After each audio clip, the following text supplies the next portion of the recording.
a fair number of even sophisticated financial folks haven't been through significant fraud situations, or few of them have.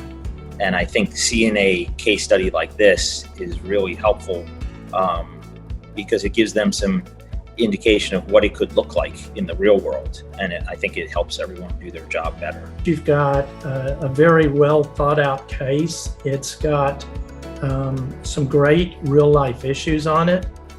It's not black and white.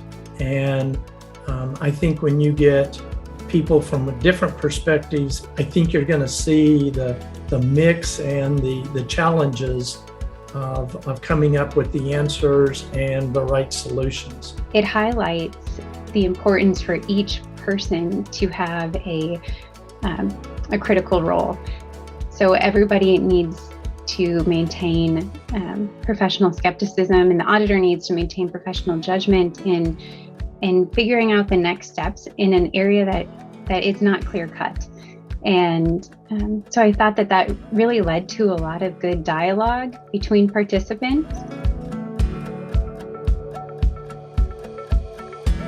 It forces discussion and it breaks down silos. So everybody in the financial reporting supply chain has a role to play when situations like this emerge. And they need to talk to one another, and you need to have open lines of communication.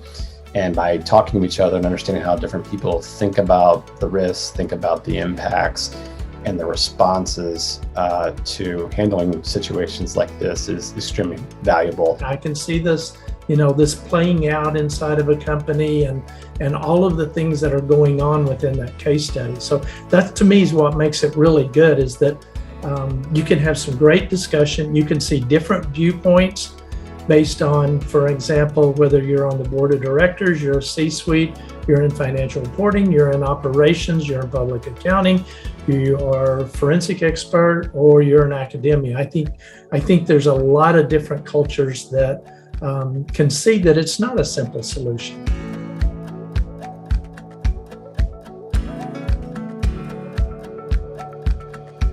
So as you analyze the situation, as you go through the case, you really start dissecting it, assessing and understanding the control environment. The case study encourages you to think about gaps in governance and various processes and procedures over not only financial reporting, but other operational and compliance areas too. The case study does a great job of showing where red flags can appear. And where asking that extra question and communication is key to managing risk. How the human element of how people flag risks and elevate them and discuss what to do about them is very real. So I think that's the value in this case study, is that it really has the opportunity to strike home with many different stakeholders who participate in it. Case studies like these provide a venue for stakeholders in the financial reporting supply chain to truly engage in a group discussion about fraud.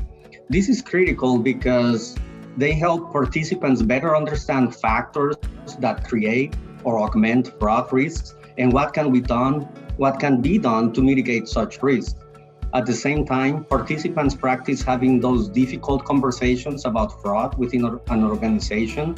But in addition, case studies provide opportunities to make you more prepared or alert on how to deter and detect fraud within your own work settings. There were some uncomfortable situations within the case study where, it's very close to real life, and trying to think through what's the appropriate next step to maintain that relationship and working relationship in the scenario, but also get to the bottom of the situation.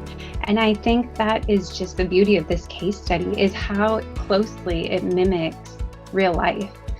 And I think having that opportunity, that dialogue, and to be able to learn from each other was, I think, the most valuable.